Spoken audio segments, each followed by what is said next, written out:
Thank you for choosing to join the conversation. Welcome, first time listeners and the Ignite the U crew. Just so you remember, this is your podcast, and the content that you want fuels the show. With that, leave your comments here on Facebook, Twitter, Instagram. All the links are at the bottom of the page. Just scroll down.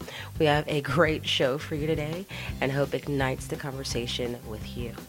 Hello again, you guys. I have a overzealous co-host today because we're talking about National Geographic, and everybody knows what National Geographic is really made out of and why it was so popular, because they were sporting a lot of titties.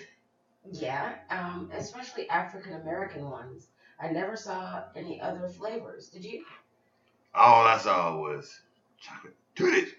So what we ran across today is titties.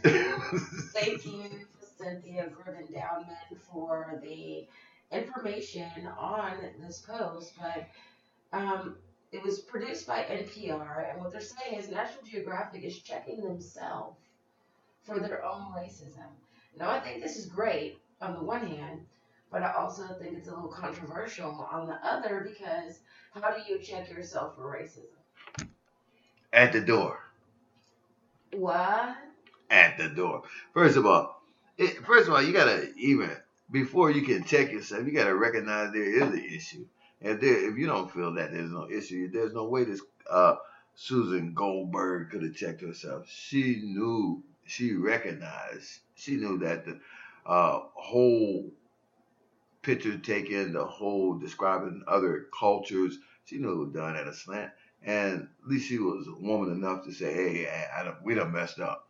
Hey, let's straighten this thing up and let's hire some people that make, let our staff look like what the world look like.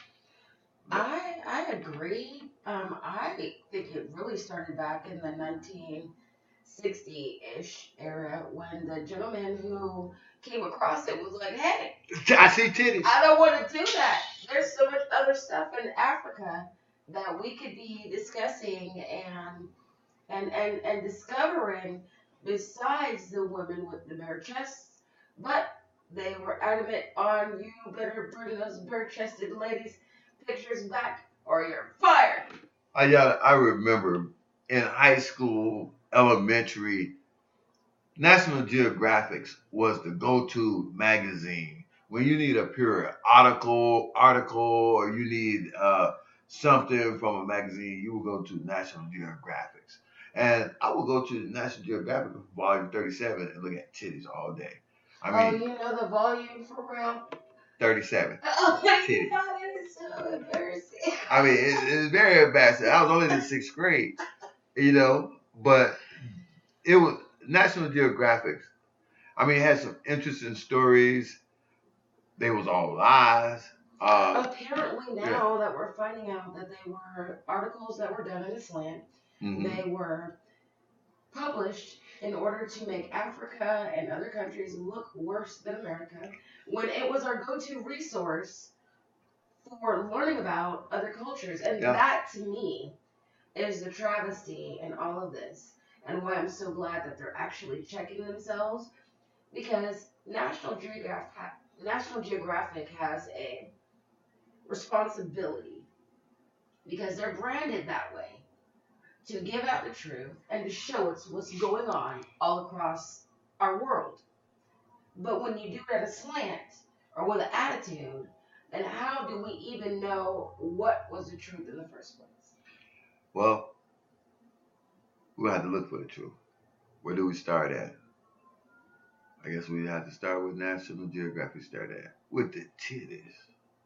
We start with the titties and work our way from there. The titties been the truth since the day that man was born. They always gonna be the truth, because it nourished us all. Absolutely. That's where the heart's at, between the titties.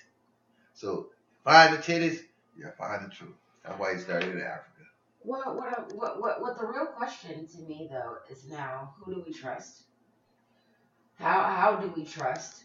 And now it's making Donald Trump even more relevant, because him and the fake news. Where is he getting all this good news from? Can I get the news that you get?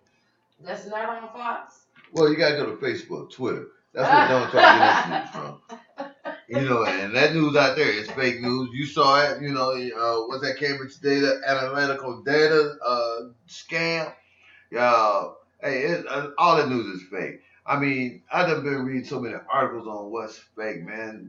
The stuff that the food that they serve to us is bull crap. I read an article where they actually take steak. We think we're paying prime dollar. Think we're paying prime dollar for prime steak, man. This is pieces of steak that's glued together.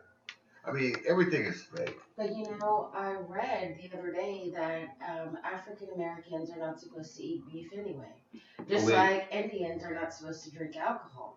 So everybody wants to be so American, and they want to diss their tradition. Maybe because they were misled by these different outlets of the media. Maybe because when their people were represented, they were misrepresented as something else. No. But we all want to live a life like a certain type of individual. So we want to drink what we want. We want to have slaves. Everybody wants somebody to come and clean their house. Everybody wants somebody to wash their car, do their grass for them. Everybody wants those things. I wish I get it for free too, but we know that ain't right. But that ain't right. When does the brainwashing stop? At what point do we open our eyes and realize what the truth is? Well, in order to find out what the truth is, you have to take those fish scales off the eyes, and you have to look for the truth. And in the Bible, it was so well put that, in order to find truth, you must search for it. And I thought that was just cliche when that was said, man. But today time, they're just now figuring out they were racist all this time.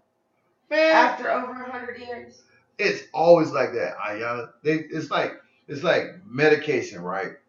Medication will put out poison medication for you, for us, and then it kill after they make their millions. They'll say, "Oh, that shit might kill you." It's really bad. It's got lead in and ammonia. Lead.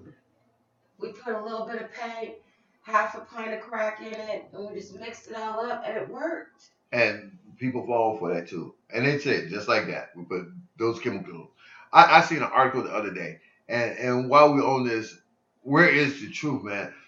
This butcher, he was talking about how when he's cutting up pork, and if he see cancer in that pork, just cut the cancer out of it and keep going with the meat.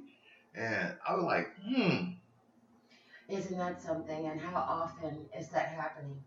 Regularly. So if that's happening regularly, and I will never be a vegetarian. I will never stop eating meat. But what I'm tired of is being bamboozled. I'm tired of being misled. I'm tired of being walked down a path that I believe is palatable to me because you thought it was palatable to me. And so we're going to have to call all of our organizations to give us the information that is correct. We need to know what's in our food. We need to know what's in our news. We need to know the truth. Stop misleading us and stop capitalizing off of our dollars because we think it's interesting. Do the right thing every time. Touch it once. Ignite the conversation, guys. We sincerely hope that you enjoyed the show. It was a blast discussing the topics you want to hear about. Let's continue the conversation. You can join the group on Facebook. There are over 500 Igniters waiting to continue the conversation with us. If you'd like to join us for a podcast, send us an email because we would love to chat with you. Ignite the you, ignite the conversation.